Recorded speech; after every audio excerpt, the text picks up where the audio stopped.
Eh, Adelante. Muchas gracias, Elizabeth, por su presentación y pues a todas las personas de Sociedades Bíblicas Unidas y de las distintas sociedades bíblicas de cada país por esta invitación a participar nuevamente en estos proyectos tan importantes para el conocimiento y la profundización de la Sagrada Escritura. Entonces, pues agradeciéndoles a todos, conozco pues a algunos con quienes he tenido la oportunidad de preparar este u otros eventos, también a la hermana Leticia y a los demás hermanos y hermanas, pues que han acompañado este proceso y de manera muy especial, pues a ustedes, estudiantes que han dado pues este paso hacia profundizar en la palabra de Dios. Bueno, como Elizabeth anunciaba, esta mañana vamos a continuar con nuestro estudio de los evangelios sinópticos y la cuestión sinóptica. En esta ocasión, pues nos corresponde eh, específicamente el Evangelio de San Mateo, que como ustedes ya estudiaron anteriormente, hace parte pues de estos evangelios sinópticos. Repasando un poquito, pues cosas que es evidente que sabemos y que tratamos siempre, pero para que no se quede ahí, recordemos pues que los evangelios sinópticos son pues estos, Mateo, Marcos y Lucas. Y estos 4 sábados vamos específicamente a hablar y a profundizar un panorama del Evangelio de Mateo. Hoy vamos a tratar la introducción, las generalidades, cuándo se escribió, quién lo escribió, cómo, qué estructura tiene, cuáles son sus principales partes y vamos a tratar de ver la panorámica de la primera partecita. Y así, a lo largo de los 3 sábados siguientes, ustedes van a tener la oportunidad de profundizar en cada una de las partes. Hay algo que no está en el aula, ¿cierto? No es un trabajo que se va a evaluar, lo que les voy a decir a continuación, pero es súper importante que si vamos a estudiar durante un mes el Evangelio de Mateo, lo mínimo que podemos hacer es leer el Evangelio de Mateo.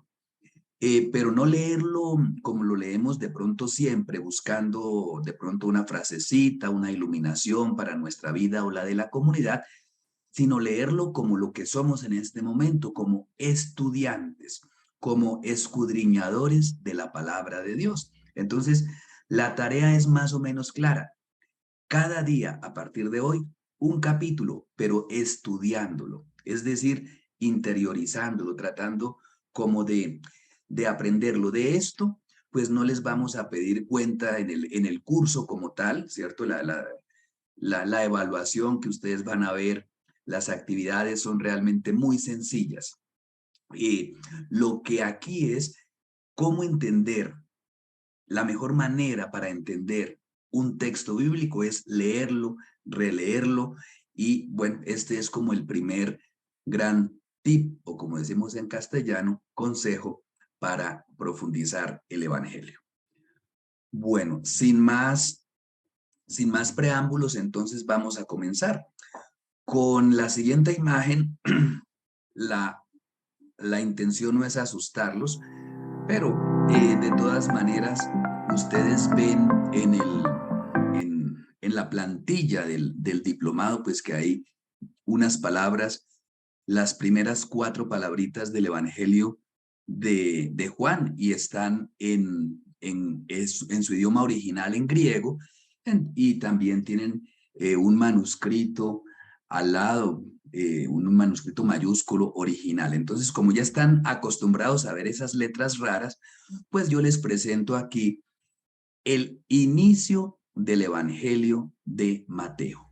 Ustedes ven allí el texto en letra imprenta debajo del título y debajo la imagen es tomada de uno de los manuscritos más conocidos. Quise presentársela pues para que tengamos como ese contacto directo. Por ejemplo, este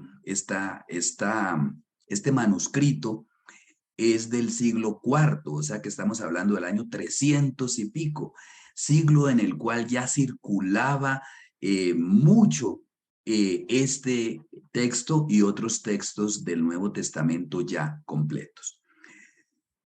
Entonces, como introducción, yo me quiero centrar e irles diciendo algo. Quienes llegaron un poquito antes al video de cada día, veíamos que hay una pregunta por allá de algún, como de Pentateuco, escuchaba ahora antes de la presentación, y una pregunta era, ¿los nombres de los libros en hebreo tienen una connotación algo así como literaria o teológica? ¿Por qué esa pregunta? Por la importancia de un libro. Cuando uno va a una librería, un libro, un título que no le llama la atención o sobre el cual no está interesado, pues no lo lee, pasa de largo. Por eso el título tiene que decir de qué trata el libro sobre el cual estamos trabajando. En efecto, en la época en que se escribe la Biblia, el material de escritura era supremamente costoso, casi inasequible para la mayoría. Entonces, no se podían dar el lujo de tener una página aparte para el título o un renglón aparte para el título, como lo tenemos hoy en nuestros libros. El título estaba ingresado, digamos, dentro de lo que hoy denominamos el primer versículo de cada uno de los libros de la Biblia. Ustedes en la imagen, por ejemplo, pueden ver que en la parte superior, ¿cierto?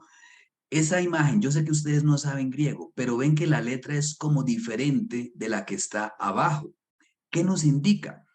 Que ese título que está arriba, Katamataion, según Mateo, sería la traducción, lo puso una persona después de que otra persona, el escribano, digamos, puso la parte de abajo. Es decir, que el autor no le ponía un título aparte a su escrito, sino que estaba aquí en esta parte. Hay una letra que ustedes aquí identifican, esta letra capital, es la B en castellano, la beta en griego, y es la misma que encuentran acá en la parte superior. Biblos, Geneseos, Jesu Christu, Hiu David, Hiu Abraham. Libro de la generación, del origen de Jesucristo, hijo de David, hijo de Abraham. Es decir, el título, ¿qué nos está diciendo? Y me detengo en esto porque es súper importante.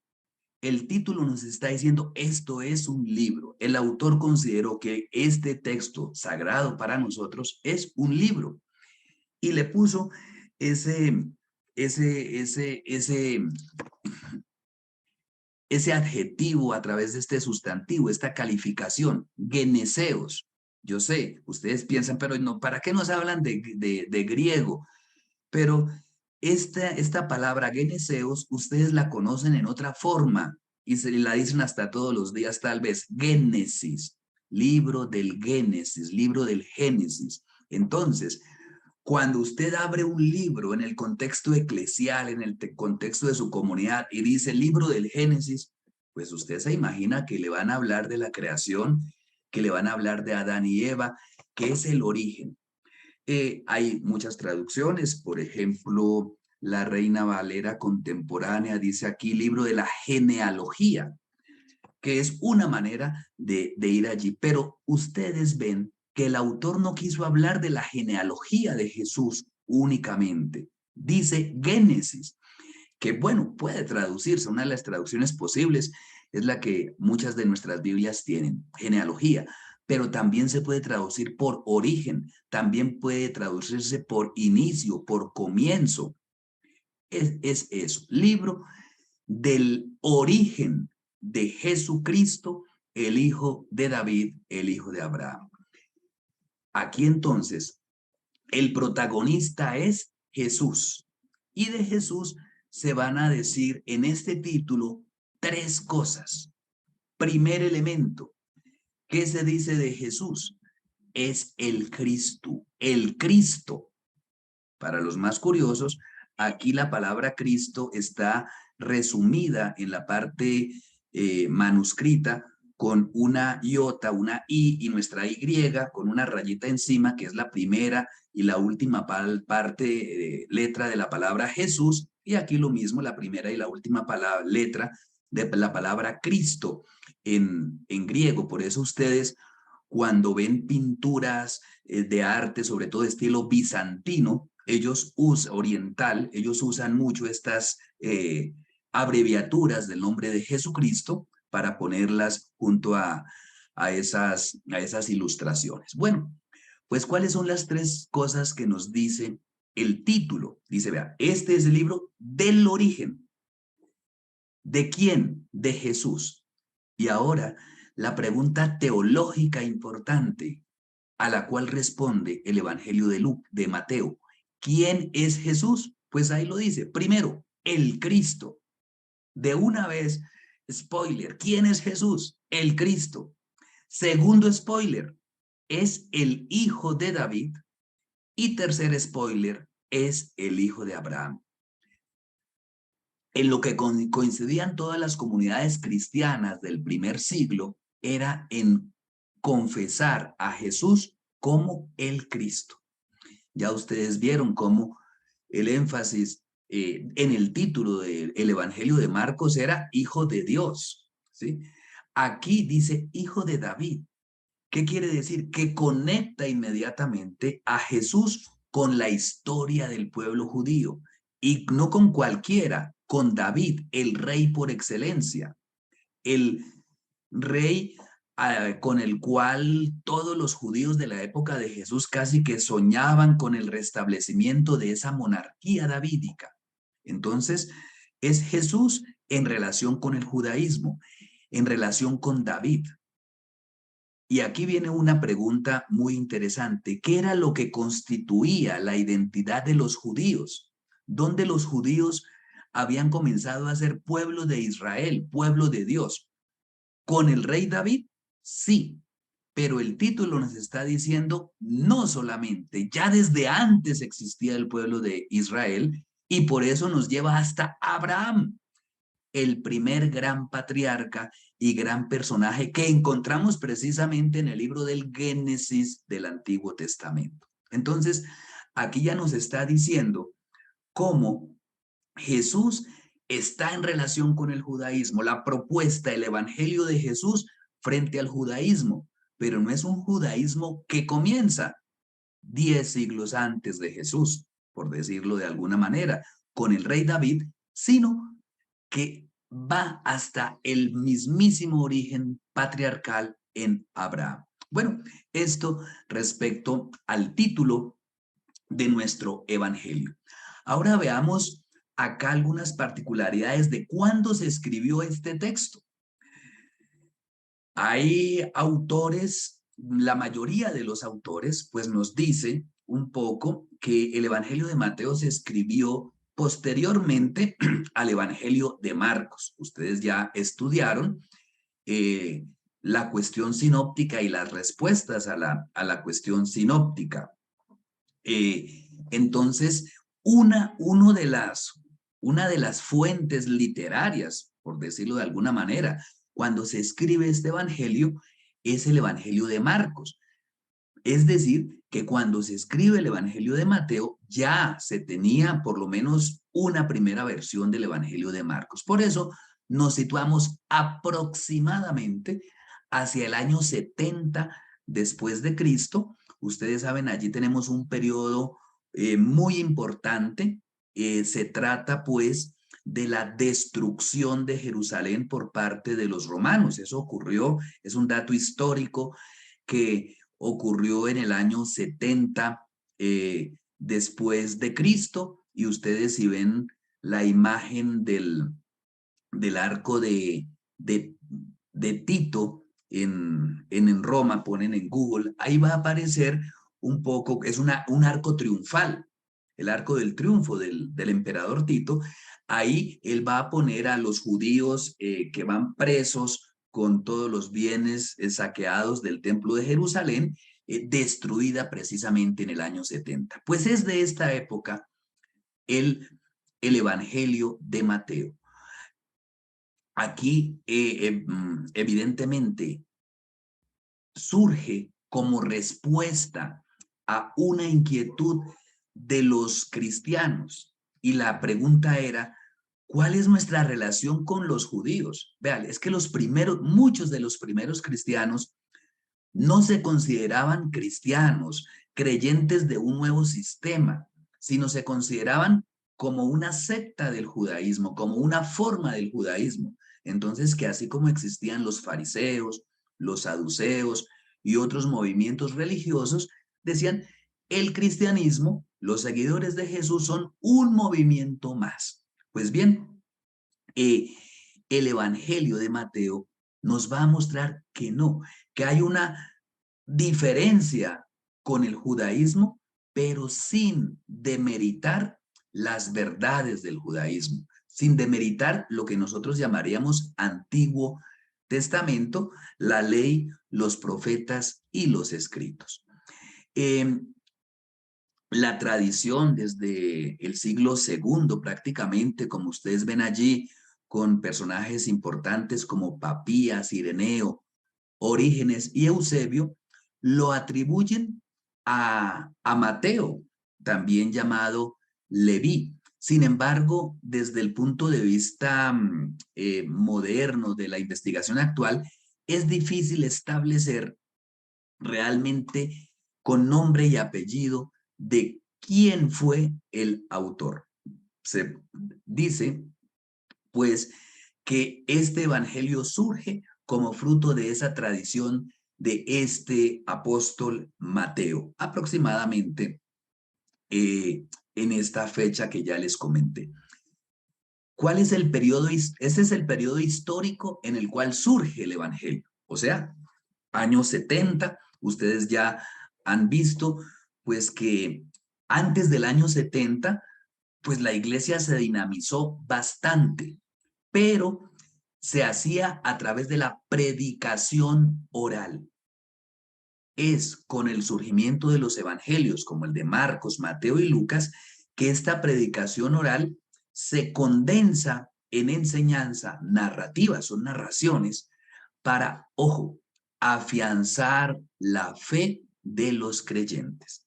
Este evangelio no está escrito para personas que no creían y entonces, les voy a contar esta historia para que se vuelvan creyentes. No, el evangelio nace en el seno de la iglesia, es decir, en un ambiente de creyentes y para creyentes que tenían sus dudas, como las podemos tener nosotros. Y entonces el evangelio a estos que ya alguien, un predicador, un apóstol, un profeta, les había hablado de Jesús, comenzaban a ser parte de la comunidad de creyentes, pues este evangelio les ayuda a profundizar en quién es Jesús y cuál es el papel de cada una de las comunidades y de cada uno allí. Y si este periodo es en el cual se escribe el evangelio en cambio nos habla del periodo que va desde el año aproximadamente 6 antes de Cristo, periodo en el cual debió haber nacido Jesús hasta el año 30 después de Cristo, año en que la mayoría de los estudiosos ubica la muerte de Jesús. Algo importante, ¿por qué hablamos del año 6, del año 4 antes de Cristo como fecha del nacimiento de él? Precisamente porque en el Evangelio de Mateo, ustedes han visto allá en el capítulo 2, que se narra la muerte de Herodes, ¿sí? Herodes el grande rey. Dice que una vez bueno, de la catástrofe de los inocentes, cuando Herodes murió, allí capítulo 2 dice, José con la familia regresa desde Egipto. Entonces, ¿qué dice? ¿Qué ocurre primero? El nacimiento de Jesús y en segundo lugar, la muerte de Herodes. Y Si vemos la historia, pues Herodes muere en el año cuarto antes de Cristo. Por eso, en ese año o antes ubicamos el nacimiento de Jesucristo según el mismísimo Evangelio de Mateo. Ya dijimos, el Evangelio es para creyentes, es para cristianos. Provenientes de, ustedes saben que los primeros creyentes allá en el siglo primero, pues fueron antes judíos, pero comenzaba también a haber creyentes que antes eran paganos. Pero la mayor parte de los miembros de la comunidad en la cual se lee el Evangelio de Mateo es una comunidad de judíos. Entonces, ¿cuál es el propósito de este Evangelio? Lo dice acá, es presentar a Jesucristo para que todos lo conozcan. Dice, esto es un autor que cita así como Señor y Salvador, pero con estas dimensiones que estudiamos en el título, como Cristo, como hijo de David e hijo de Abraham. Ahora ustedes entienden mejor por qué esto de hijo de David, hijo de Abraham. Es que era para personas que en su mayoría habían nacido en el seno del judaísmo. O sea, a ellos les decía algo en su cabecita hablar de Jesús, hijo de David, hablar de Jesús, hijo de Abraham, a un griego, a un romano, a, a una persona del Asia que tenía otro tipo de formación, pues no le decía nada a estos personajes. Por eso ustedes van a ver cómo en el Evangelio está lleno de citas del Antiguo Testamento, lleno de personajes del Antiguo Testamento. ¿Y por qué? Pues porque les hablo en lenguaje que ellos entiendan, un lenguaje judío, pero con un mensaje cristiano, con un mensaje de Jesús. Y por eso, entonces, vemos que es una comunidad judeocristiana, pero con una gran apertura o en apertura al paganismo. Cuando ustedes, pues técnicamente hay que decirlo, ¿cuál es el estilo? ¿Cuál es la lengua? Bueno, ya si preguntamos en qué idioma se escribió el Evangelio de Mateo, queda evidente, tenemos que es en el idioma griego. Y es un griego, no es el griego clásico de Sócrates, Platón, Aristóteles, ¿cierto? Los filósofos griegos, sino que era un griego común, por eso se llama koiné. Koiné significa común, que lo hablaba el pueblo. Es ese griego más asequible, el griego en el cual está escrito todo el Nuevo Testamento. El estilo de Mateo es un estilo sobrio.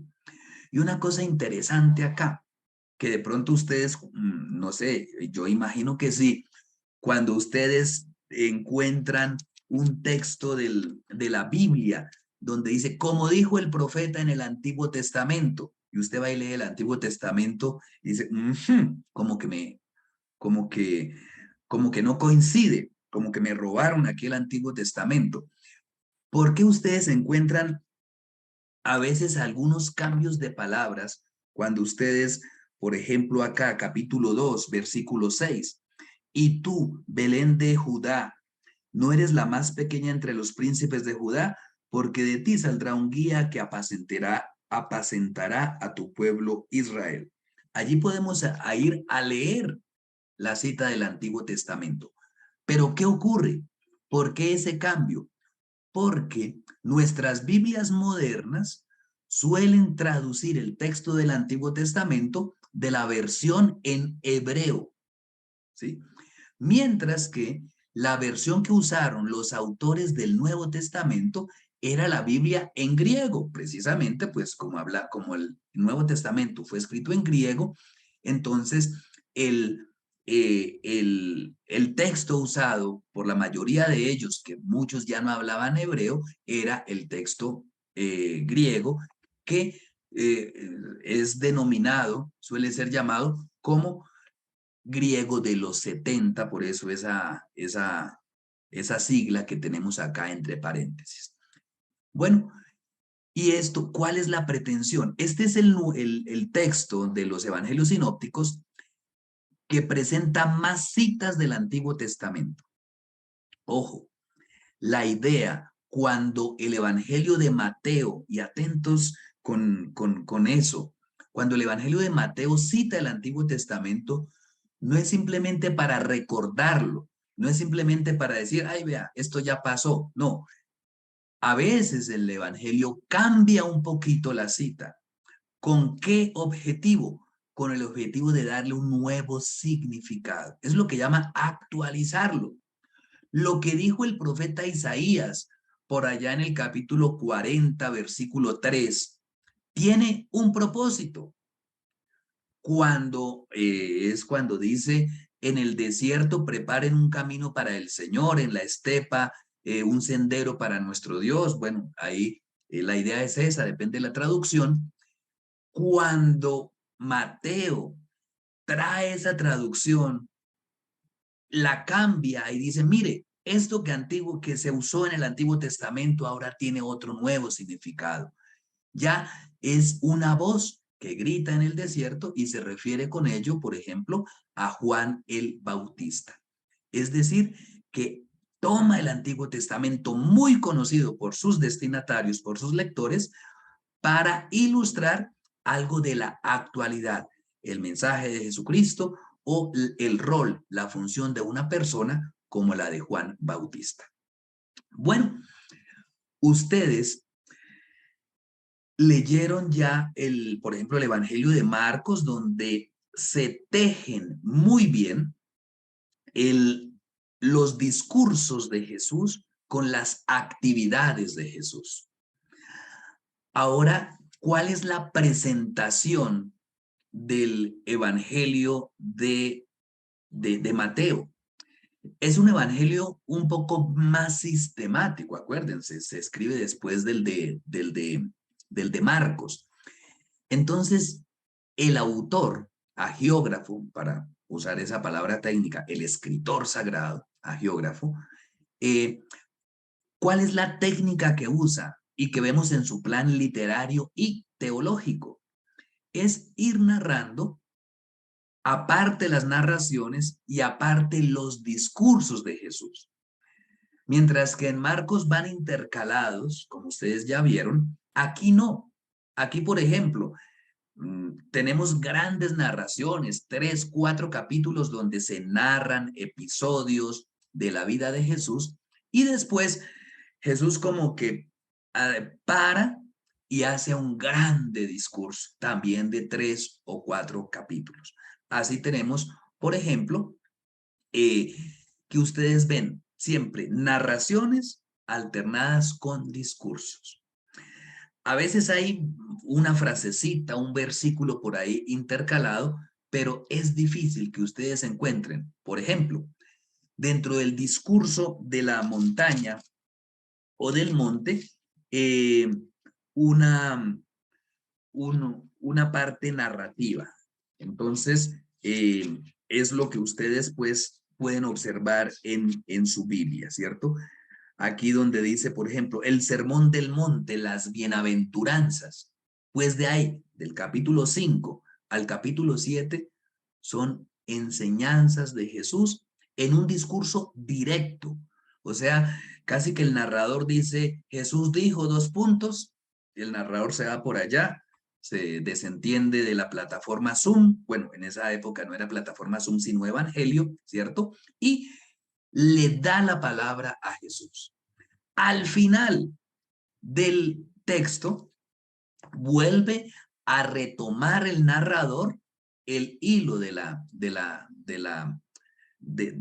discurso, del evangelio. Ejemplo muy concreto, capítulo 5, versículo 1. Vemos, está hablando el narrador, ¿cierto? Está terminando esta gran parte narrativa del 1 al 4.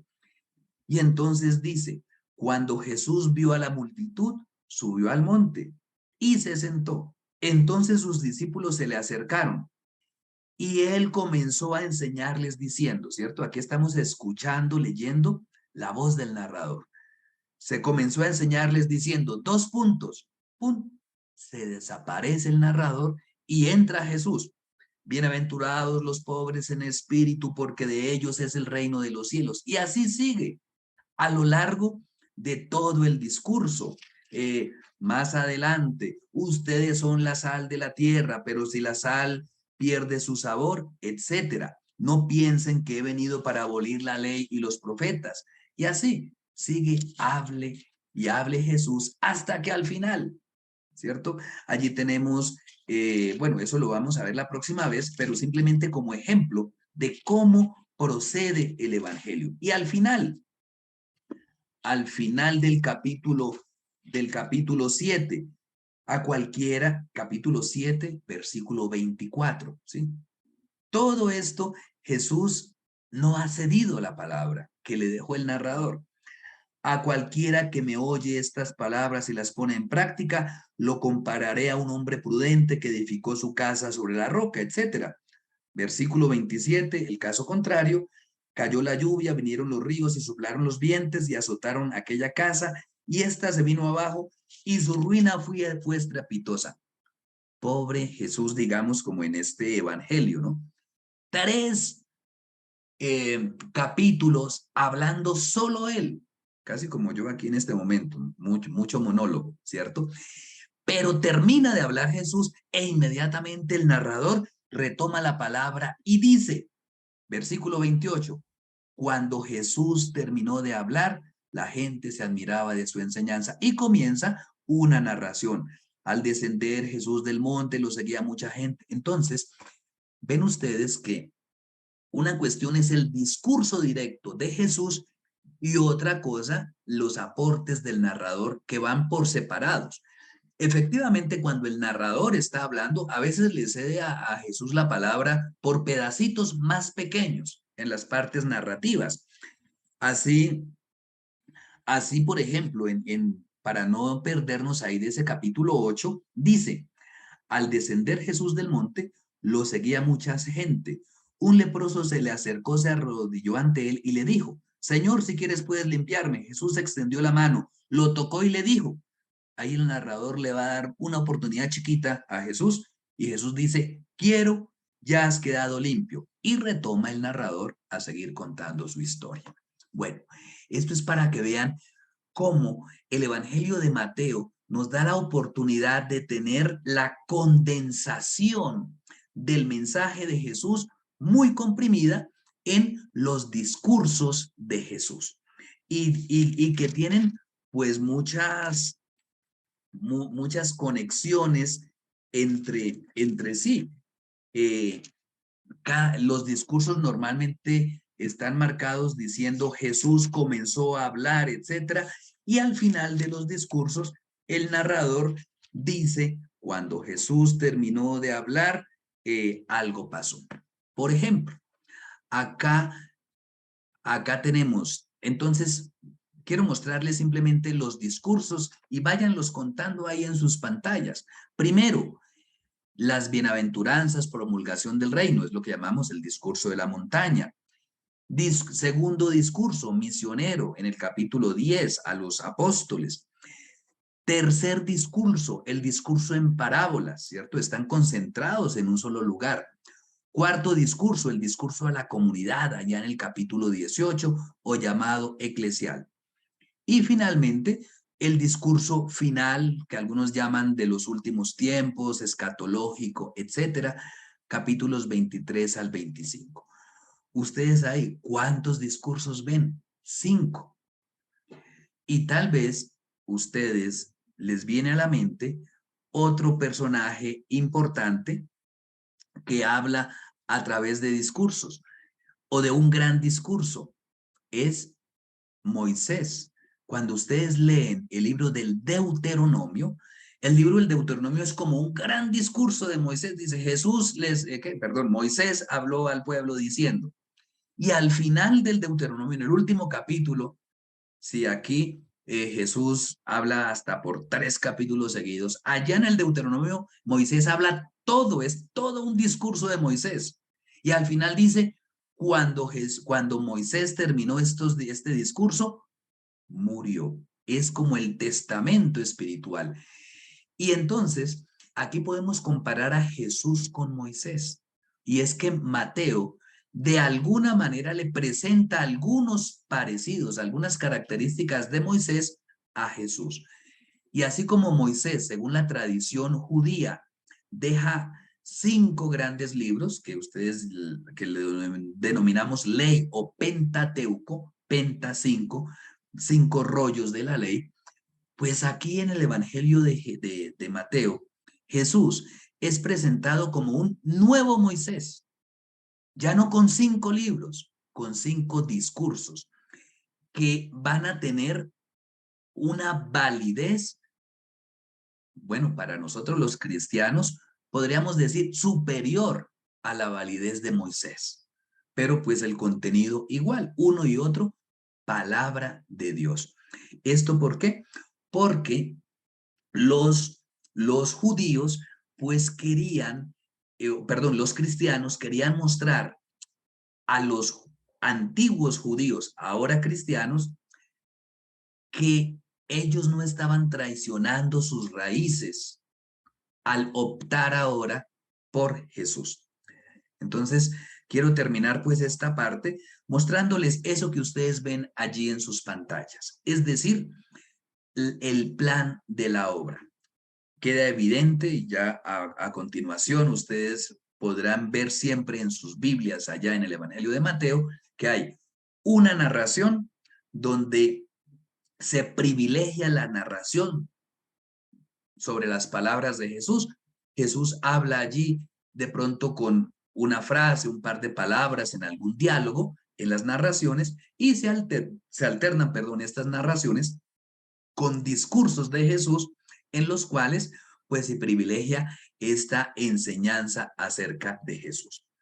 Para pues que quede también en la grabación, ahí ustedes ven claramente. Comenzamos con un nacimiento e inicio de la actividad misionera de Jesús, que diríamos que se correspondería este capítulo 1 al 4 con los tres capítulos finales, que sería la muerte y la resurrección, el inicio de la actividad misionera de los apóstoles. Ustedes ven que hay un A en la parte de arriba para la primera partecita y un A1 para mostrar un poco que según algunos autores esto se corresponde y que el Evangelio tiene una estructura como de espejito, concéntrica, que era muy usual en los escritores del judaísmo. Poner una primera parte y una última parte y después ir poniendo así como en capas concéntricas. Así pues, al discurso de la montaña, capítulos 5 al 7 o elemento B, se corresponde el B1 al final con el discurso escatológico. A la narración sobre la autoridad del Mesías e invitación al reino, se correspondería, según estos autores, la narración B1 con el C, con la autoridad de Jesús que invita al reino. Vean cómo temáticamente se parece mucho. Y así, el discurso de la misión eh, se correspondería de alguna manera, allá el del capítulo 10, al del capítulo 18 con el discurso a la comunidad.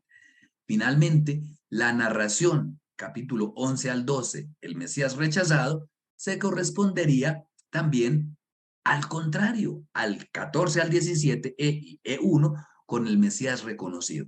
Según esto, pone el discurso de las parábolas al centro. Acordémonos que es casi propio de Jesús hablar un poco en parábolas y Mateo le ha querido destacar este estilo de Jesús poniendo en el centro de todos los discursos el discurso parabólico. Bueno, vamos a dar la oportunidad entonces para que ustedes eh, pregunten. Me preguntaban qué versión de la Biblia estaba leyendo. Estaba leyendo aquí una Reina Valera contemporánea. Entonces, vamos a ir dando la palabra. Rocío, ya un segundito le activamos el micrófono. Buenos Sí, días, Rocío, pastor. adelante. Sí, nos menciona la sistematización del Evangelio San Mateo. Entonces, para sistematizar la enseñanza de la palabra de Dios también nos ayudaría, ¿no? Disculpe, no entiendo el concepto, O o sea, si me repite la eh, pregunta. por ejemplo, cuando uno predica, comparte la palabra, también tiene que sistematizar, ¿no es cierto? Tiene que haber un orden. Y bueno, nos mencionaba que el Evangelio de San Mateo también tiene la característica de la sistematización, ¿no? Hay un orden, ¿no? Correcto. Y entonces la pregunta era si eso también nos ayuda en nuestra vida cotidiana. Efectivamente, cuando uno ordena las cosas, es mejor para todo. Y digamos que es el estilo también de lo que tenemos en los evangelios. No es que el evangelio de Mateo se inventó a hablar de Jesús, no, de Jesús ya se hablaba desde hacía décadas. Lo que pasa es que los escritores encuentran que es necesario cambiar el estilo de predicación y complementar, ojo, complementar la predicación oral que había en aquel tiempo con estos escritos que ya son sistematización efectivamente. Entonces, eso nos ayuda mucho y bueno, muy bien Rocío que dice, bueno, así como el autor sagrado sistematizó, ordenó, puso un orden, pues también en lo que hacemos, eso nos ayuda bastante. Voy, mientras veo alguna otra mano levantada, voy a leer acá lo que está en el chat. Para aclararle a Gisela, entonces, no es que el Evangelio fue traducido, no. No es que el Evangelio pasó de koiné a hebreo, no. El Evangelio fue traducido, fue escrito directamente en griego, ¿cierto? Entonces, el Evangelio de Mateo se escribió en griego. Y sí, hoy día hay traducciones al hebreo, hebreo moderno, hebreo con vocales, etcétera. Pero entonces no es así. Y eh, lo que yo hablé de la traducción griego-hebreo era el Antiguo Testamento. El Antiguo Testamento se escribió la mayor parte en hebreo y hacia el siglo segundo, primero, antes de Cristo, encontramos traducciones del Antiguo Testamento al hebreo y es lo que ustedes conocen como Biblia de los 70 o también Septuaginta. Un poco para la pregunta de Gisela. A Jorge Gómez le respondo y enseguida podemos ir abriendo el micrófono a Edwin. Entonces, Mateo me dice, perdón, Jorge, Mateo tomó algo del documento Q. Ustedes seguramente estudiaron con el profesor Rodrigo todo esto del documento, de la hipótesis del documento Q. Y efectivamente, respondiendo desde esta óptica de la fuente Q, sí, las dos fuentes dije que cuando Mateo escribió, ya existía Marcos. Entonces uno dice, pero ¿qué pudo tomar Mateo de Marcos? Pues lo que está en Marcos. Pero ojo, hay parábolas, hay textos, hay narraciones que están en Mateo, pero no están en Marcos, pero también están en Lucas. Pero en cambio sí están en Lucas. Normalmente estos que es lo que comparte Mateo y Lucas, pero no está en Marcos, son los que provendrían de la fuente Q para responder a Jorge. Edwin, ya un momentico le abrimos el micrófono a Edwin Mauricio Meneses. Adelante, Edwin. Bueno, saludos, profe. Muy interesante la enseñanza.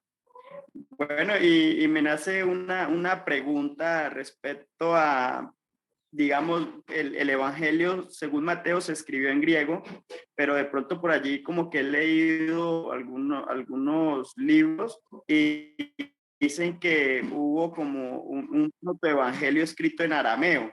O sea, había leído como algo así que el Evangelio originalmente se escribió en arameo y que luego sí de pronto se tradujo al griego. Otra cosa, profe, un momentico, discúlpeme. Lo que pasa es que allí en el, digamos, En la plataforma, en los recursos, dejó un recurso que habla sobre Mateo y para leerlo desde el 1 hasta la página 60, pero no lo pude descargar. De pronto eso nomás. Pero la pregunta es lo otro, ¿no? Lo del arameo. Gracias. Bueno, la parte que técnica, pues ya la resolveremos probablemente en el transcurso del día, a ver qué es. Y lo otro, efectivamente, hay algún investigador que dijo,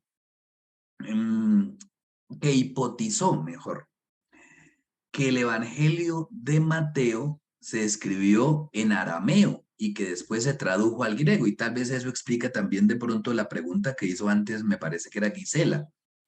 Eh, pero la mayor parte de los investigadores pues ven lo contrario, o sea, lo que siempre se ha mantenido por siglos y siglos. Y además, como les dije, ¿no?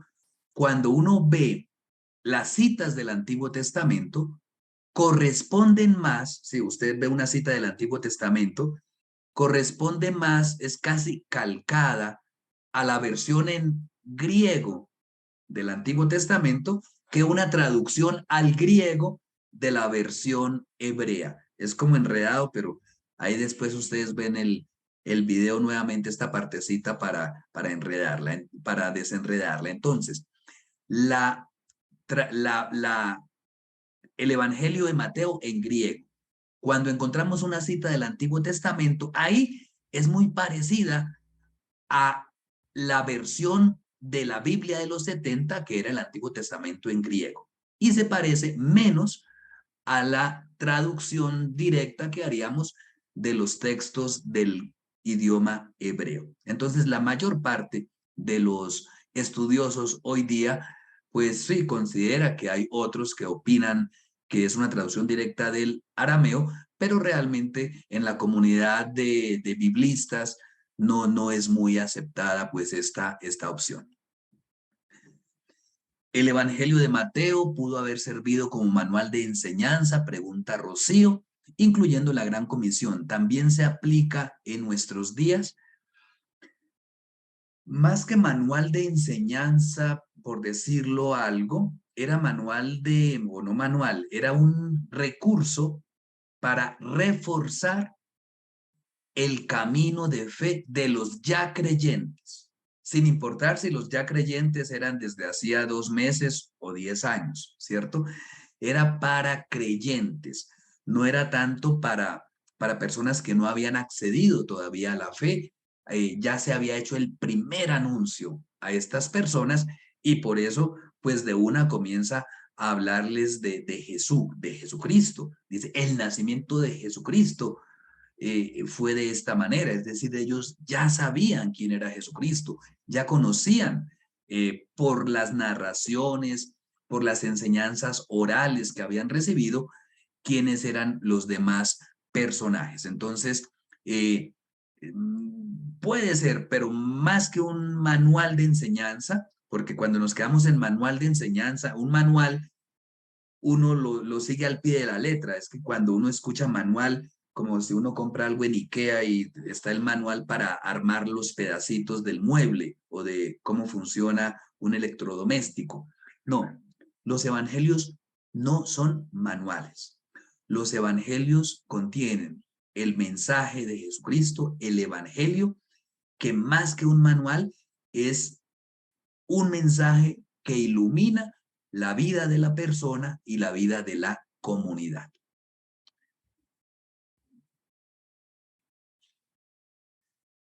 Bueno, no, la era cristiana, Roxana, comienza pues en el año 1 después de Cristo, o sea, uno dice año 1 después de Cristo, es eso. Pero pues ya cuando los estudiosos de métodos diacrónicos, histórico-críticos, van a ver la fecha probable del nacimiento de uno o de otro personaje, pues vemos que no coincide el año 1 con el año del nacimiento de Jesucristo, porque la pretensión de los evangelios no era hacer una biografía sobre Jesús y decir, mira, es que nació con pelos y señales en tal época, en tal año, en tal mes, en tal día.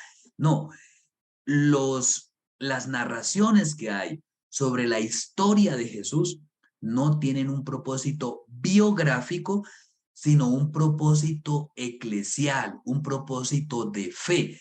No es para que sepamos cuándo nació Jesús, es para que entendamos qué significa Jesús en nuestra vida. Un poco esa es la diferencia de un reporte biográfico de un reporte o de una narración encontrada en un evangelio. La Biblia Peshitta, bueno, es una de las traducciones, Gisela, antiguas que hay acerca del evangelio de Mateo y es útil para la, bueno, ya para los estudiosos que hacen crítica textual y miran cuáles son las palabras, las diferencias entre una traducción antigua y otra. Sí, podríamos decir, Ramiro, que es un quiasmo. Podríamos decir que hay un quiasmo en el Evangelio, Ramiro, en la presentación que les hice. Y bueno, Lorenzo pregunta cuál fue el principal motivo que ocasionó la división del cristianismo.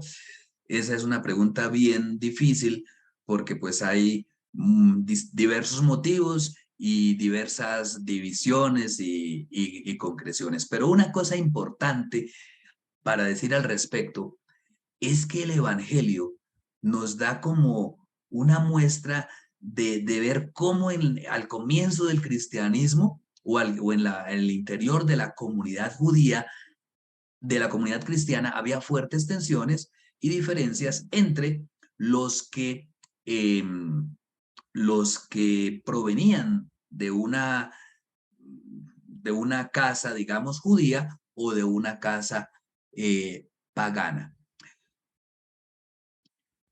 Muy buena pregunta, Marcela. Si Jesús hablaba, las preguntas la ven los compañeros, hermana Leticia, o solo las veo yo, que cuando dicen direct message, creo que solo yo, ¿cierto?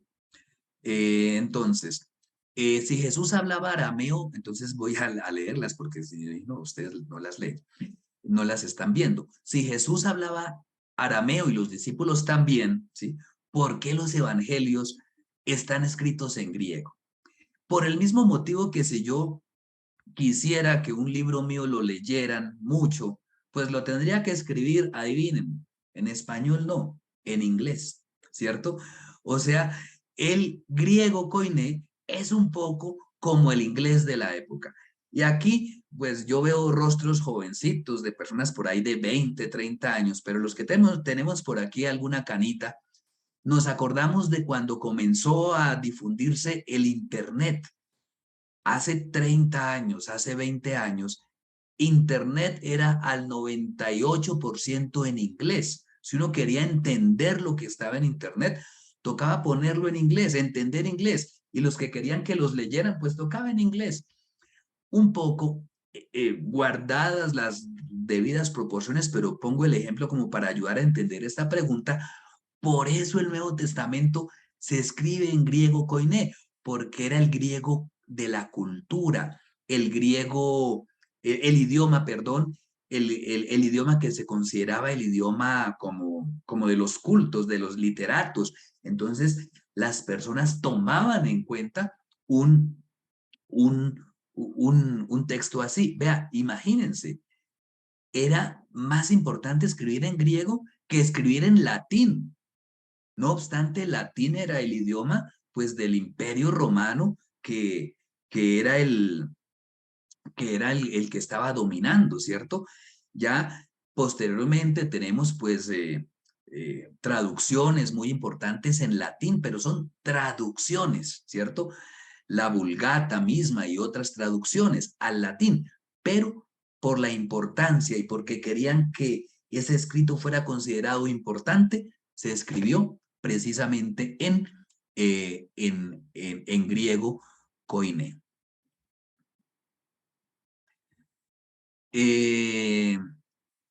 el doctor Jimmy pregunta, ¿por qué muchos eruditos modernos creen que Mateo solo reunió los discursos de Jesús? No entiendo mucho la pregunta, pero pues Mateo hizo más que solo reunir, o sea, Mateo es un compositor, ¿sí? Un autor auténtico, autor verdadero, porque toma estos discursos y los pone dentro de las narraciones. Eh, entonces, esa es la situación. O sea, yo no considero, yo y muchos estudiosos, que el trabajo de Mateo sea menor, no es un compositor, es novedoso. Además, es el primer evangelio respecto a Marcos que añade algo que va a tener un significado y son los relatos de la infancia de Jesús, ¿no? Capítulo primero y segundo, que enseguida vamos por lo menos a ver en panorama. Muy bien, Fernando dice, si no se conoce con certeza el autor de este evangelio, ¿por qué se determina a este apóstol? Parecería que no se da importancia al narrador, sino de quién se narra, una costumbre muy judía. Por una parte, sí, pero por otra, Mateo era considerado muy importante dentro de la comunidad que lee el evangelio de Mateo. Y por eso a esta comunidad muy probablemente, aunque sí, no se le pone el nombre, no había la costumbre hoy que yo todo lo tengo que firmar, pero los testimonios que vimos por ahí en una diapositiva de algunos personajes importantes del siglo I que ya atribuyen a Mateo el apóstol este evangelio, da cuenta de la importancia que este apóstol tenía dentro dentro dentro de la comunidad. Bueno, y ya última pregunta para retomar pues nuestro curso. ¿El estilo literario de Mateo se asemeja a algún escritor latino o griego? Bueno, yo realmente este estudio específico no lo he realizado, pero más que a un estilo latino o griego específico, sí obedece más bien a un estilo judío, semita, concéntrico, esto de ir poniendo, no poniendo un tema a irlo desarrollando, uno casi que a ver qué se me va ocurriendo, sino que en este modo de escribir ya hay que prepararlo todo y saber qué voy a poner al centro, entonces allá lo escribo y después voy poniéndole como aquellos recursos que me permiten llegar a aquella perla preciosa que voy a poner en el centro de mi escrito. Bueno, entonces les agradezco por las preguntas que quieren decir que, bueno, en todos sus países hay buenos cafecitos y entonces estamos despiertos y atentos. Entonces vamos a seguir con nuestra presentación de el Evangelio. Y para hoy, pues tenemos un 28 capítulos por delante, ¿cierto? Un buen trabajo, a ustedes les toca, pero por el momento, pues vamos a concentrarnos en el inicio de la actividad misionera de Jesús que nosotros encontramos pues en los capítulos 1 al 4. Una cosa importante es que ya vimos la importancia del título, por ahí comenzamos, nuestra reflexión de hoy. Y entonces estos primeros capítulos, algunos lo llaman la presentación del Cristo, ¿sí? O sea, presentar a Cristo. Es un poco extraño porque es presentárselo a alguien que ya lo conoce, pero quiero presentárselo en profundidad. Nos pasa cuando conocemos a alguien por primera vez, ¿cierto? Nos presentan, ay, mucho gusto, hermana Elizabeth, bueno, etcétera, sí, conozco, tengo algunos aspectos, usa gafas, cómo tiene el cabello, bueno, pero cuando yo comienzo a hablar con la persona, comienzo a conocerla más, qué le gusta, cuáles son sus intereses, bueno, tantas cosas. O sea, o sea, no desconocer a alguien, ojo, No desconocer a alguien no significa conocerlo, ¿sí? Yo aquí en este momento puedo decir, bueno, conozco de vista a la hermana Leticia y a la hermana Elizabeth. Entonces no las desconozco, pero las conozco. Ahora, esa es la pretensión del Evangelio de Mateo. No es que los que van a escuchar o van a leer desconozcan a Jesús. Lo conocen, pero yo quiero que conozcan, yo Mateo, digamos, yo quiero que conozcan algunos aspectos importantes, los aspectos más relevantes de Jesús, y eso es lo que voy a tener yo, pues acá, con esa presentación del Mesías. Esta presentación del Mesías, pues básicamente nos tiene pues estos elementos. Primero, ya lo conocimos.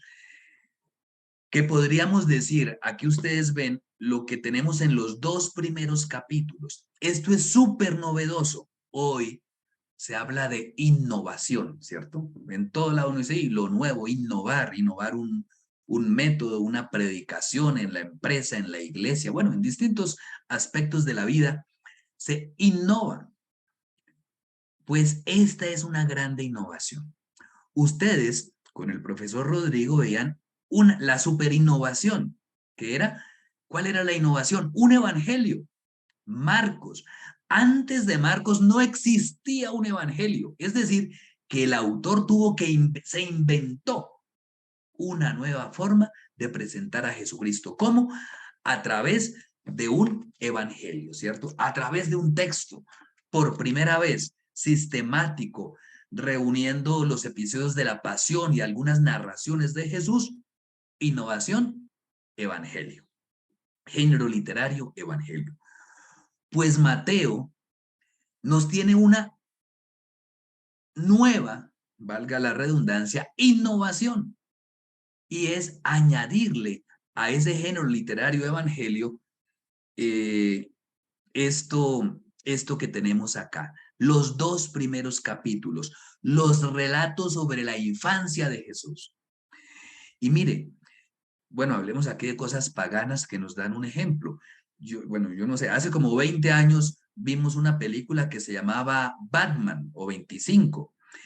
Años después sacaron una película, perdón, que se llamaba Batman Los Orígenes, ¿cierto? O sea, que no bastaba presentar al superhéroe allí, sí, venciendo a los criminales, sino que después dice, bueno, hace falta presentarle a las personas de dónde surge este héroe, de dónde surge este personaje. Por eso, ya en el año 70, no era suficiente presentar a Jesús, presentar su pasión, muerte, resurrección, desde su vida pública, o sea, un poco desde el bautismo por Juan Bautista, sino que además era necesario presentar ese origen. Y por eso ustedes vieron la primera diapositiva. Por eso Mateo, llamémoslo así al autor, quiso presentar a este texto como el libro del origen de Jesucristo. Lo que nuestras Biblias dicen genealogía o comienzos. Entonces, es eso, que el origen de Jesús no surge con la predicación de Juan Bautista, no. A estos provenientes del judaísmo les hago ver que Jesús está enraizado con la historia del pueblo de Israel. Por eso el origen de Jesucristo lo planteo desde Abraham, desde David. Ustedes van a ver probablemente en Lucas que allí la genealogía es diferente. No basta Abraham, basta Adán. Pero ¿por qué la de Mateo, el origen de Jesucristo en Abraham?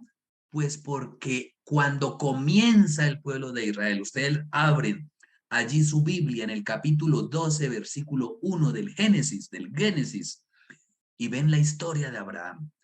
Mateo nos está diciendo el origen de Jesucristo comenzó con Abraham, ¿sí? Porque lo enraiza allá. O sea, que está presentando que el mensaje de Jesús no es un exabrupto, no comienza de repente con la venida de Jesús, sino que el comienzo de Jesús comienza con Abraham. Esto es súper importante, pensemos para los judíos, ¿no? O sea, Jesús no es un advenedizo, por decirlo de alguna manera. El mensaje, la presencia, el nacimiento de Jesús ya estaba preparado. Es como lo que se dice en el inconsciente, con la historia de Abraham. ¿Cuándo? Entonces, uno tiene que leer aquí la Biblia para lado y lado.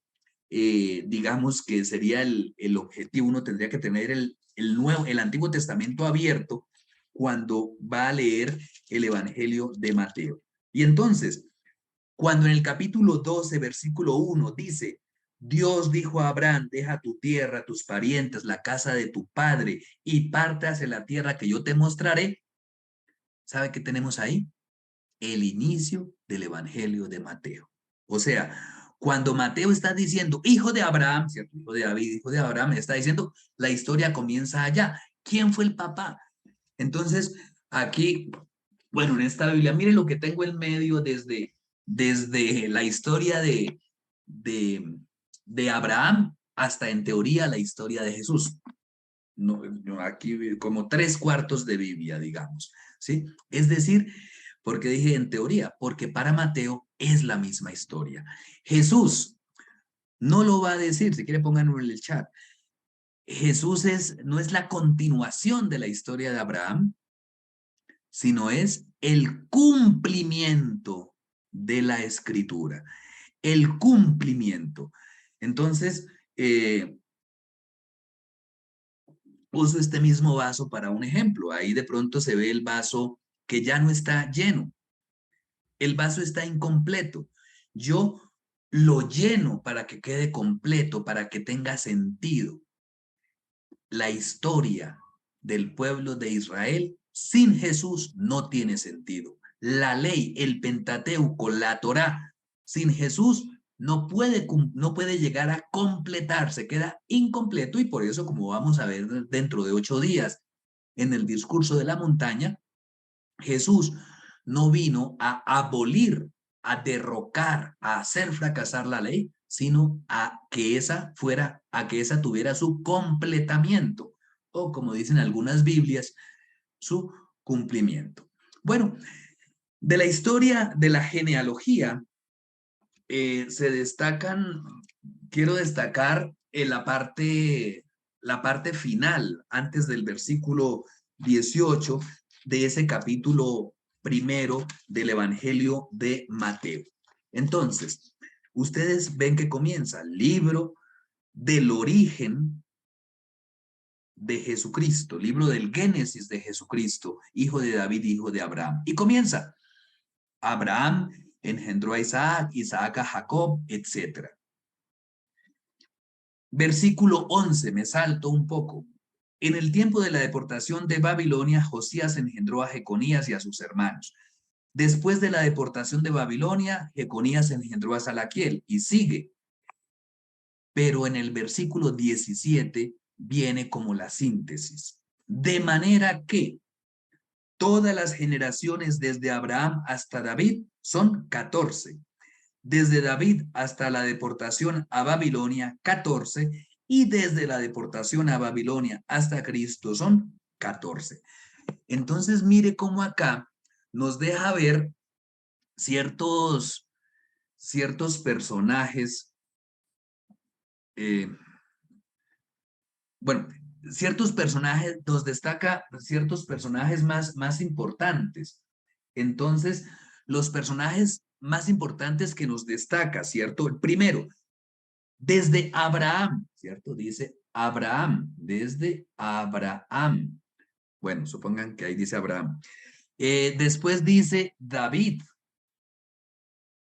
Y después habla de la deportación. Y después nos habla del Cristo. Fíjense, no dice Jesús, dice Cristo. Entonces, todas las generaciones desde Abraham, ¿cierto? Primer personaje. Hasta David, 14. ¿Por qué 14? En la antigüedad, el número 7 era sinónimo de completitud, de perfección. Entonces, siempre se habla del 7 como de perfección. Entonces, si usted quería hacer un elenco, decía 7. Acuérdense los más antiguos que antes se nos hablaban de, no serían, no, las 6 o las 8 maravillas del mundo antiguo. No, se hablaban de las 7 maravillas del mundo antiguo. Entonces, decir 7 es perfección. Por allá, ¿se acuerdan Mateo, en este evangelio? Pedro le dice a Jesús, Maestro, ¿cuántas veces tengo que perdonar? ¿Siempre? Bueno, él no dice siempre, dice 7 veces. 7 veces es lo completo. Pero Jesús, ustedes se acuerdan qué dice. Jesús le dice, no, Señor, no son 7, hasta 70 veces 7. Entonces es completitud. Aquí es 7 por 7, 70 veces, 7 por 10 por 7. Pero en la genealogía también tenemos 7, 7, 7, 7, 14. Es decir, que está diciendo que hay etapas. Una de las preguntas que había en el chat era acerca de la era cristiana. Aquí era muy importante eso. Una era algo que se completaba. Entonces ya pasa el tiempo de Abraham hasta David y se completa un tiempo, 14 generaciones. O sea, mostrar que hay 14 generaciones, es decir, se completa el tiempo. De David a la deportación, otro tiempo. Y de la deportación a Cristo, otro tiempo y se completa. Es decir, que con Cristo, vuelvo a poner aquí el vasito de donde estoy tomando agua, como dicen los doctores, para hidratarme. Entonces, vemos que el tiempo también está incompleto. Solo con la generación que da origen a Jesús se completa el tiempo. Ya no hay que esperar más. A Jesús también le preguntan a veces, ¿no? Oiga, le manda a preguntar Juan Bautista, ¿no? ¿Eres tú el que ha de venir o tenemos que esperar a otro? No hay que responder a esa pregunta porque aquí Mateo la responde ¿cómo? Poniendo las generaciones, 14, 14 y 14. ¿Y por qué estas? Porque esto es lo que distingue al judaísmo, quitando las últimas 14. ¿Quién es un judío? Un judío es un hijo de Abraham. Un judío es uno que espera, y aquí no es cualquier judío, estamos hablando de los judíos que esperan el retorno del Mesías, el Mesías rey, David, un vástago de David. En la época en que viene Jesús, muchos estaban esperando que viniera un Mesías, que ese Mesías tenía que ser un rey, hijo de David. Y por eso estamos aquí hablando como en respuesta a esos judíos que estaban esperando la venida de un Mesías. Y ojo, la época más importante para la vida del pueblo de Dios, para el judaísmo, es nada más y nada menos que la deportación, el exilio. Porque en el exilio, los creyentes, los judíos, aparentemente pierden todo. Mire, la época más difícil, y hablo de esto porque como el contexto es de la comunidad judeocristiana, es muy importante conocer cuál era la concepción de los judíos respecto al fenómeno Abraham, al fenómeno David y al fenómeno del exilio, de la deportación. Entonces, ¿cuál era la visión de los judíos? El mayor peligro para el judaísmo no surgió, digamos, hace un poco más de un siglo con Hitler, que quiso exterminarlos de la faz de la tierra. Hitler, con todo el poderío militar, con tantos arsenales, con campos de concentración, con bombas, misiles, puso en jaque a media humanidad y declaró objetivo militar a los judíos. Hitler pudo destruir al judaísmo? No, porque un pueblo no se destruye militarmente. Es lo más difícil. Por eso, el periodo en el que el pueblo de Israel estuvo en mayor peligro fue el tiempo del exilio. ¿Por qué fue un tiempo peligroso y de riesgo? Porque allí los judíos, sobre todo en la segunda parte del exilio, en el año 587 en adelante, los judíos en Babilonia no estaban siendo exterminados. No era como allá en Egipto. Acuérdense que el faraón mandó matar a todos los varones para recién nacidos. Y el faraón, el más grande de todos los reyes de la antigüedad, ¿pudo exterminar el judaísmo? No. Hay una estela, un monumento antiguo muy importante en Mernefta, que allá dice, Israel fue destruido, su simiente no existe. Puro cuento. En cambio, en la época del exilio, donde los reyes no querían exterminar a los judíos, sino incorporarlos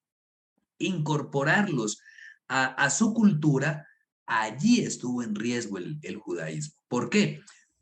Porque las nuevas generaciones estaban obnubiladas, ¿sí? Destelladas, enceguecidas por las características de esa cultura. Los judíos venían, pues sí, de una ciudad pequeñita, Jerusalén, en medio del desierto.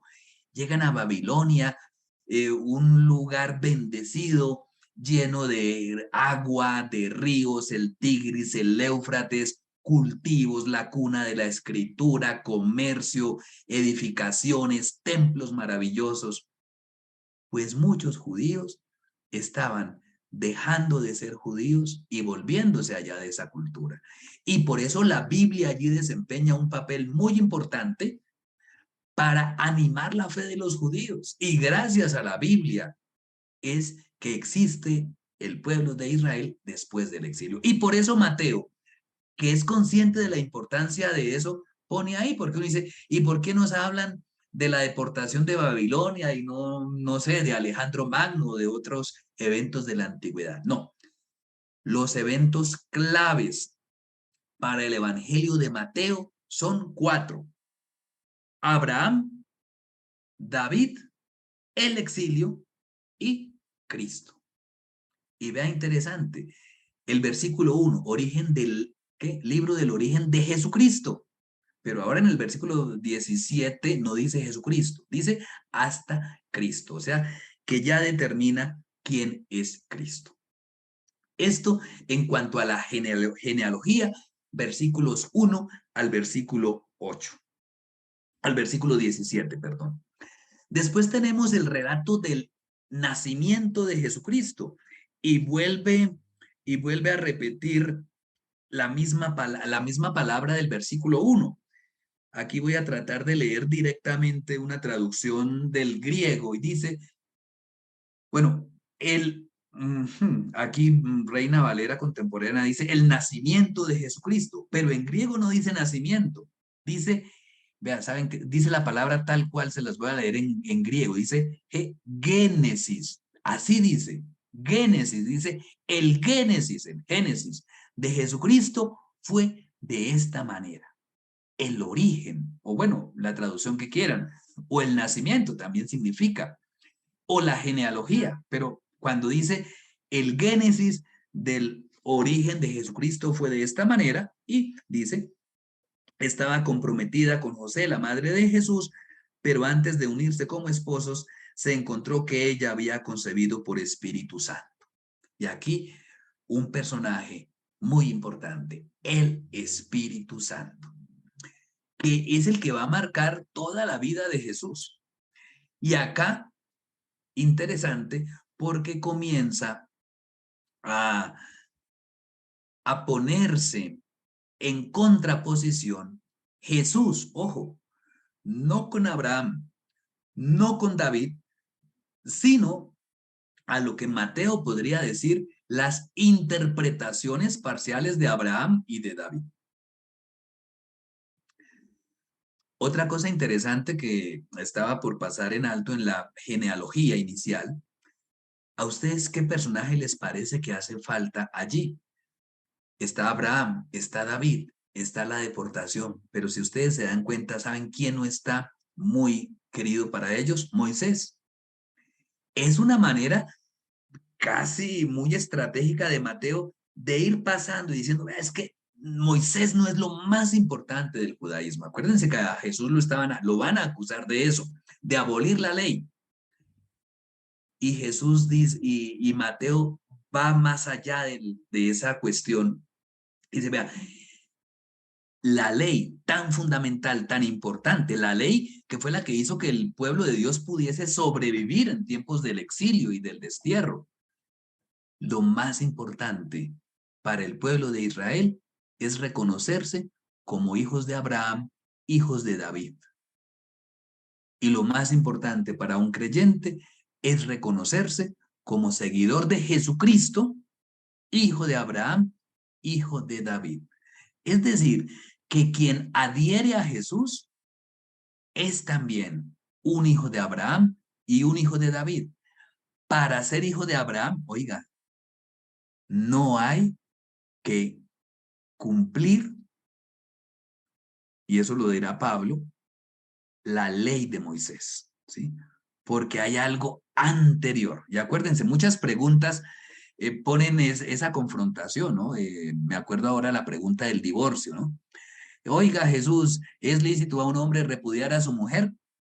Y Jesús no les dice, oiga, ¿qué dice Moisés? No, va al Génesis, ¿se acuerdan? Y dice, dejará el hombre a su padre y a su madre y no sé qué, y dice, por eso los dos son uno y no separe el hombre. Pero ellos le dicen, bueno, pero y entonces Moisés, sí, o sea, siempre va a estar esta confrontación. Moisés, Abraham, Jesús.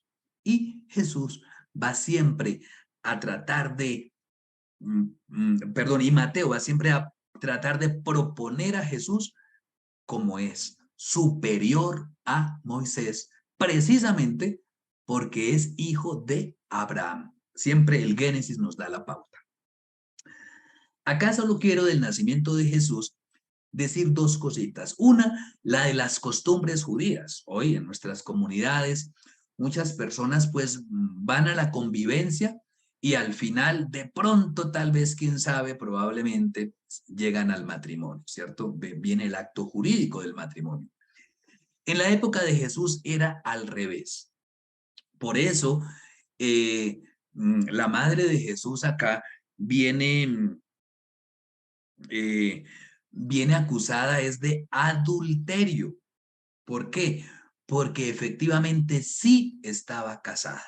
Es decir, primero se daba el acto jurídico del matrimonio y la convivencia, que podía ser unos meses antes de la convivencia. La convivencia se daba después. Por eso el Evangelio dice, antes de comenzar a vivir como esposos, dice esta traducción, se encontró que había concebido del Espíritu Santo. ¿Sí? Ahí está la cuestión. Entonces, para el lector de la Biblia, María no había cometido ningún pecado, ¿cierto? Para el lector de la Biblia, María no había cometido un pecado, pero José se encuentra ante una encrucijada.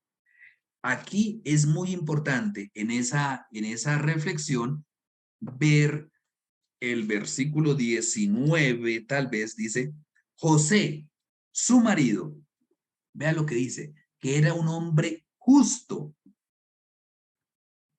Eso es importante, era justo. ¿Y por qué hablo de esta palabra? Porque más adelante Jesús en el capítulo 5 va a decir, ojo, si su justicia, le dice a los discípulos, no es superior a la de los escribas y fariseos. O sea, que un tema que acompaña y que propone desde ya el Evangelio de Mateo es de la justicia. ¿Qué es la justicia? No es esta de policías y ladrones y un juzgado y un fiscal, ¿no? No es esta justicia retributiva.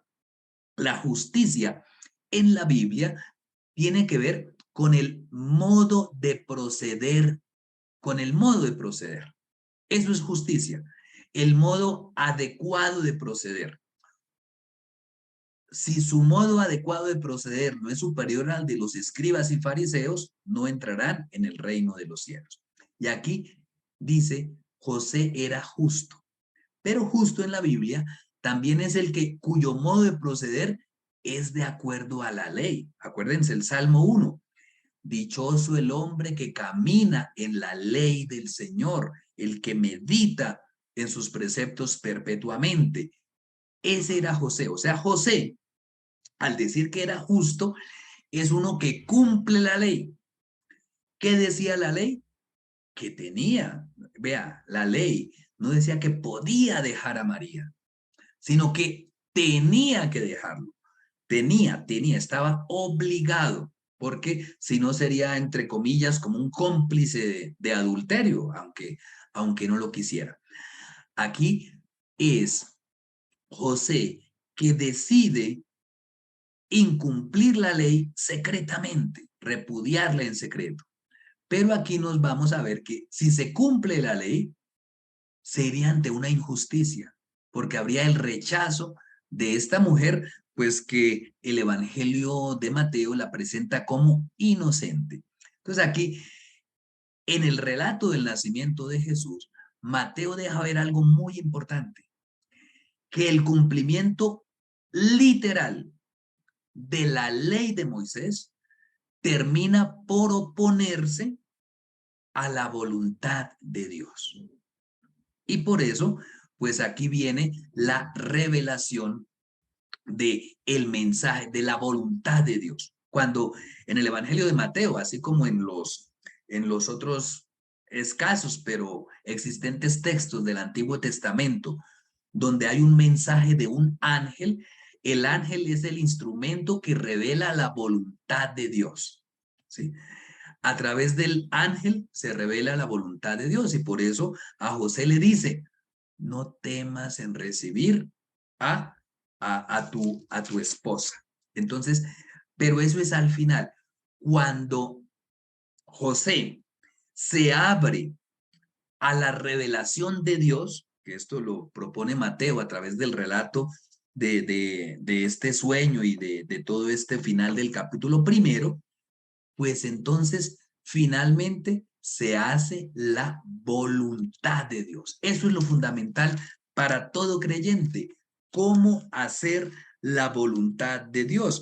Incluso lo tenemos allá en el Sermón de la Montaña, que vamos a ver dentro de 8 días, cuando en el versículo 6, versículo 10 dice, venga tu reino, dice, hágase tu voluntad en la tierra como en el cielo. O como cuando en la oración de Jesús antes de su muerte, Padre, ¿se acuerdan? Aparta de mí este cáliz. Dice, pero no se haga mi voluntad, sino la tuya. Entonces, es eso. ¿Dónde se descubre la voluntad de Dios? ¿Quién transmite la voluntad de Dios? De Dios Padre, estamos hablando. El cumplimiento de la ley de Moisés al estilo de los escribas y de los fariseos, o Jesús, o la propuesta de Jesús. Y esa es la novedad del evangelio que tenemos allí. Es también paradigmático esa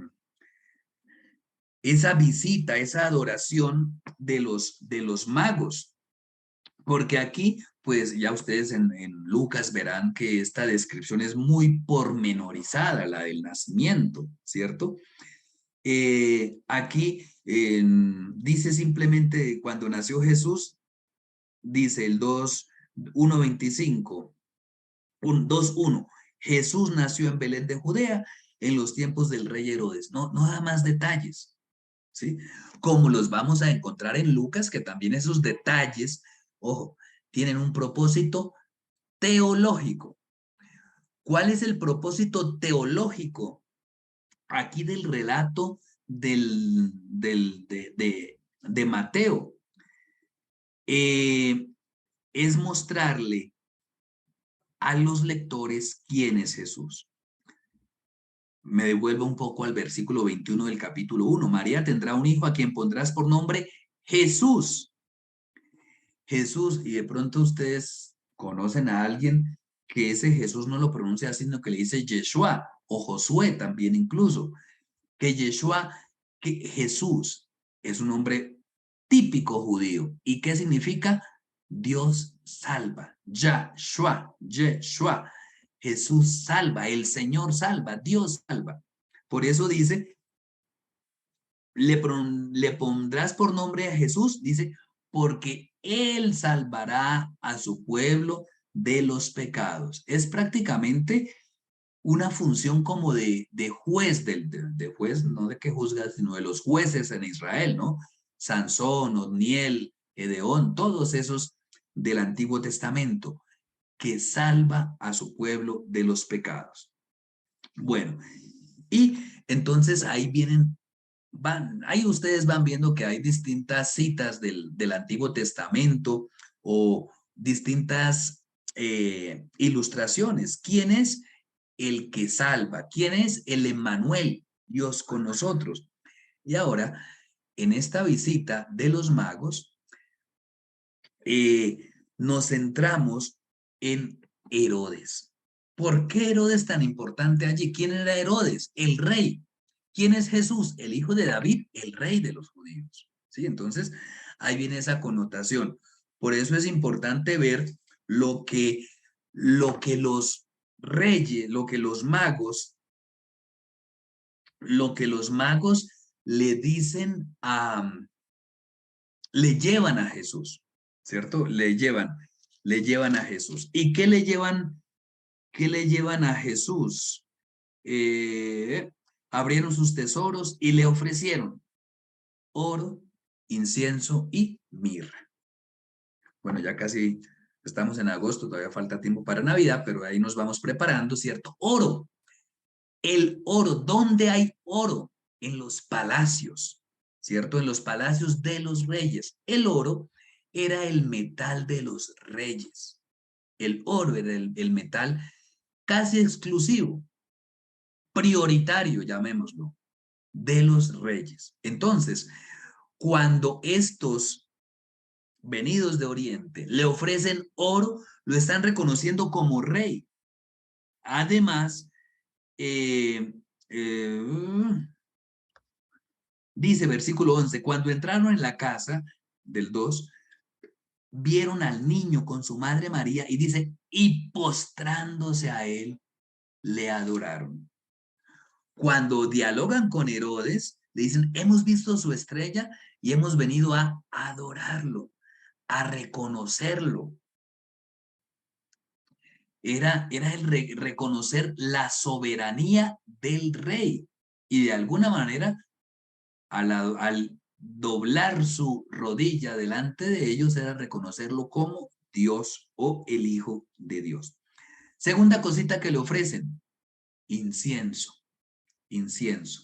Unos regalos como muy raros, ¿no? Uno cuando va a visitar a un niño recién nacido le lleva otro tipo de cosas, un vestidito, un patín, una diadema, una cadenita, pero esto es incienso.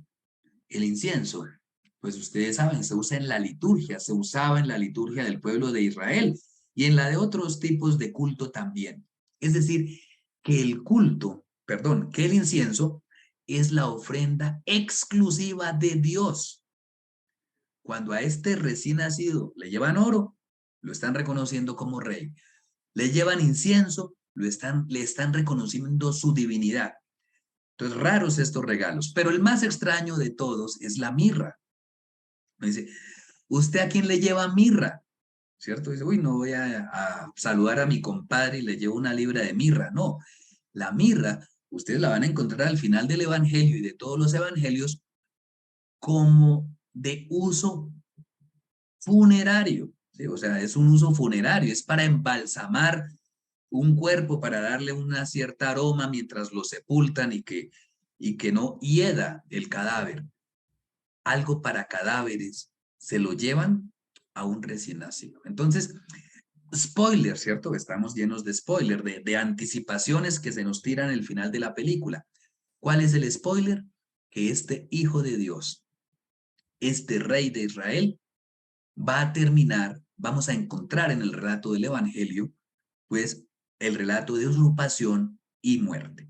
No es del todo un spoiler porque, como ya dijimos, esto está escrito para creyentes, para personas que ya saben la historia de la pasión, muerte y resurrección de Jesús. Entonces, bueno, en aras de ver cómo cómo estos relatos de la infancia, ¿para qué están puestos? O sea, ¿cuál es el objetivo? Ya dije también de otros relatos, no es para contar con pelos y señales que había una telecámara viendo, una cámara viendo qué ocurría en cada instante de la vida de Jesús. No, no era ese el objetivo. Mateo escribe esto para dar una enseñanza. ¿Quién es Jesús? Hijo de David, hijo de Abraham, rey de Israel, oro, hijo de Dios, incienso, que da su vida por nosotros, regalo de la mirra, que es Dios con nosotros, el Emanuel, que revela la voluntad del Padre, ¿cierto? Le pondrás por nombre Jesús. Él salvará, es el Salvador. Él salvará al pueblo de sus regalos. Y para decir un poco, que no es que los fariseos o cuando Jesús ya estaba al final de su vida les dio por perseguir a Jesús, no. Es poner que la hostilidad contra Jesús no es algo exclusivo del final de su vida. La hostilidad contra Jesús está desde el comienzo de su vida y por eso la persecución de Herodes, por eso la matanza de los inocentes. Pero que se impone la voluntad de Dios sobre la voluntad hostil humana, que es el relato de la resurrección, también está aquí en el evento inicial. Y por eso se impone la voluntad, o sea, un tipo que con todo el poderío militar manda matar a todos los niños de 2 años para abajo. ¿Quién muere primero?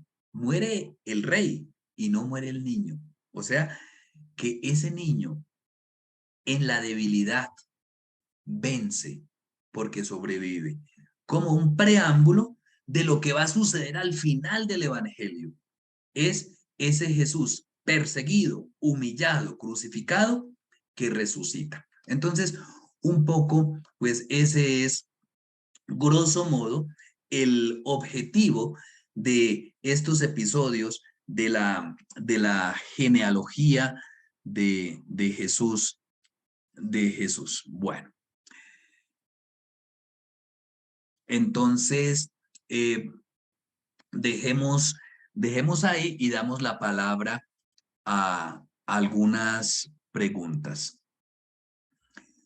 Entonces, como quieren, pues van levantando la mano. Mientras tanto, mientras se animan, tenemos 10 minuticos, una del chat. Profesor, muchas gracias. Su análisis es muy interesante. Tengo una duda. Para Mateo, ¿qué representaba Moisés? Porque Abraham es el padre o patriarca de los judíos y David es un rey que llevó a Israel al pináculo del poder y su corazón era agradable ante Dios. Y aunque Moisés no aparece en la genealogía, sí lo hace en la transfiguración con Jesús y Elías. Esto último es un guiño al pueblo judío, también aparece en los otros sinópticos. Muchas gracias. En la transfiguración, Moisés representa la ley, o sea, en Mateo y en todo el mundo judío y cristiano. ¿Qué es Moisés?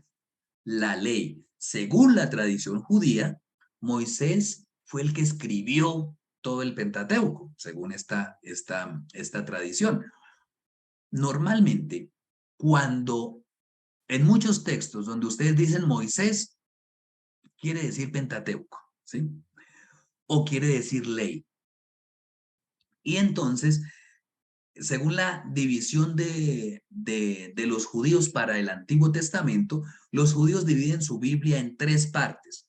La ley, que se le atribuye a Moisés, el resto de textos lo llamamos profetas, o sea, los profetas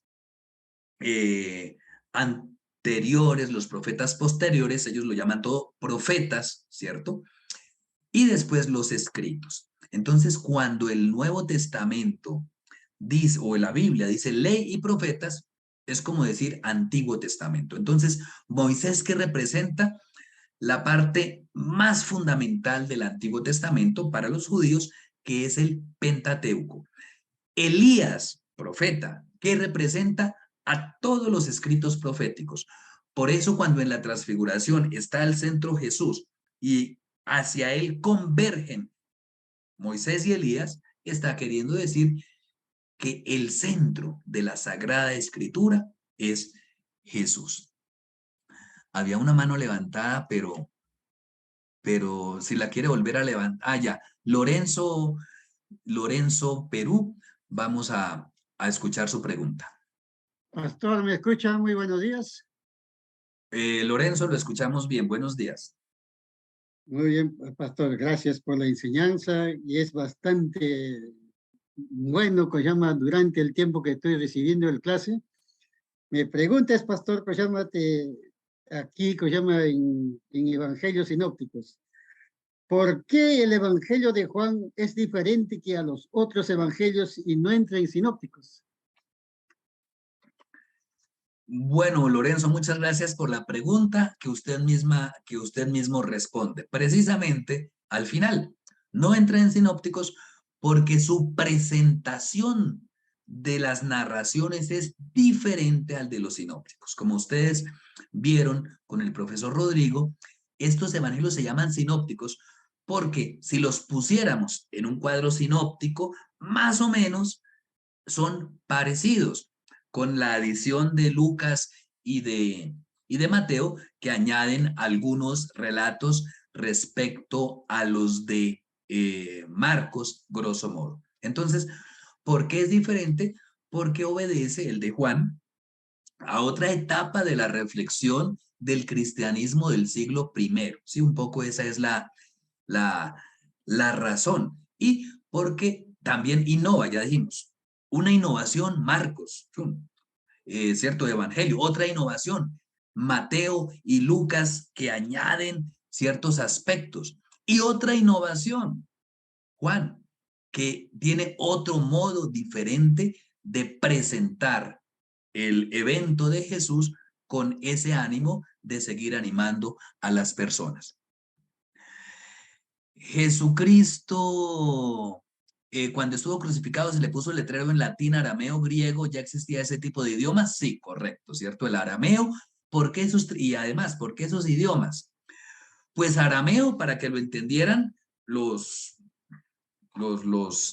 judíos. El latín, pues porque los gringos, iba a decir, los romanos, pues era su idioma, ¿sí? Entonces era su idioma principal. Y griego, pues porque también ya dijimos, es el idioma de la literatura de la época. Bueno, tal vez últimas dos preguntas de Alex y de Elías, y después leo acá también de, una que me llega por el control técnico. Alex Rodríguez. Profesor, buenos días. Bueno, muy importante lo que nos estuvo hablando acerca de las genealogías.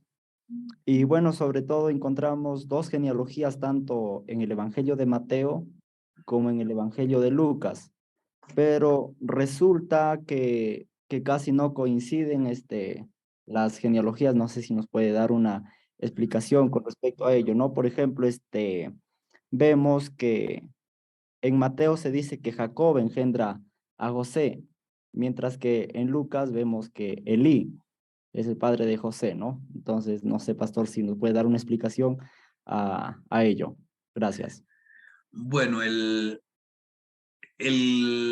la respuesta básica es porque las genealogías tienen un motivo teológico. Ya ustedes entrarán en detalle cuando estudien Lucas, pero a este nivel, Mateo, ya vimos, o sea, más que decir quién fue, hacer como la indagación periodística de, logré encontrar la línea de genealógica de Jesús, logré encontrar la línea teológica de Jesús, ¿cierto? Entonces, por eso son diferentes y por eso no coinciden ni en nombres ni en números.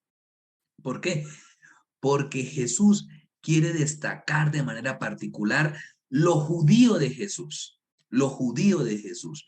Y por eso menciona a Abraham, David y la deportación como muy importantes, lo judío de Jesús. Lucas, que ya tiene otro tipo de público, pues lo quiere destacar a través de la genealogía, el carácter universal de Jesús. Por eso, siguiendo una genealogía aparentemente judía, no llega hasta Abraham, llega hasta Adán. Un poco así, pues respondiendo eso. Es por motivos teológicos que son los más importantes. ¿Por qué nombra primero a David y después a Abraham? Si en Génesis Abraham fue padre de multitudes. Porque aquí estamos hacia al revés, ¿no? En la genealogía, o sea, yo puedo decir quién fue mi papá y quién fue mi abuelo y fue mi bisabuelo, ¿cierto? Entonces, en ese sentido, por eso primero nombra Jesús, hijo de David, hijo de Abraham, o sea, ahí va hacia atrás. Y después ya en el versículo siguiente, como dejó en Abraham, viene entonces Abraham engendró a Jacob, Jacob a Isaac, y va llegando a David y no se queda en David, sino que sigue hasta Jesús, un poco por ese motivo. Elías, vamos a prenderle el micrófono a Elías. Jorge, si quiere su pregunta la próxima vez, de todas maneras la pueden poner en el foro. Elías. Profesor, buenos días. Muchas gracias por la exposición de esta mañana, interesante. Mi pregunta está en referencia a lo que el escritor del Evangelio de San Mateo en el capítulo 2, en el verso 6, hace una cita, no sé si es textual, de una de las profecías de Miqueas, ¿verdad? Capítulo 5, en el verso 2. Mi pregunta era, profesor, respecto al citar esa profecía. Dice, y tú, Belén, de la tierra de Judá, en el Evangelio de Mateo. Y si cita la profecía de Miqueas 5:2, en Miqueas dice, pero tú, Belén, Efrata.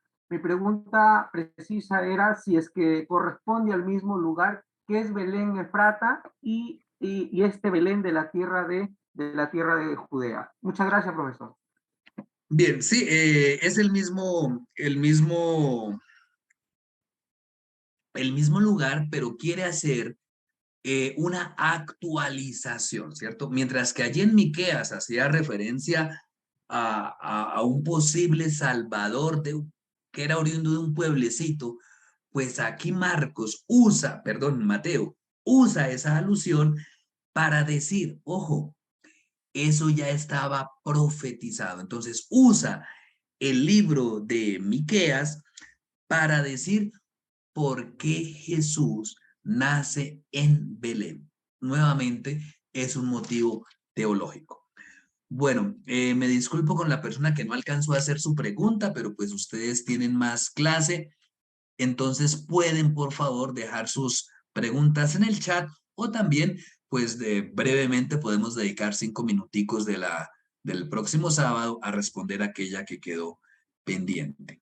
Entonces, muchas gracias pues a todos por su atención, a los hermanos de la sociedad y hermanas de las sociedades bíblicas unidas por su intervención y bueno, muy agradecido y Dios mediante nos vemos el próximo sábado.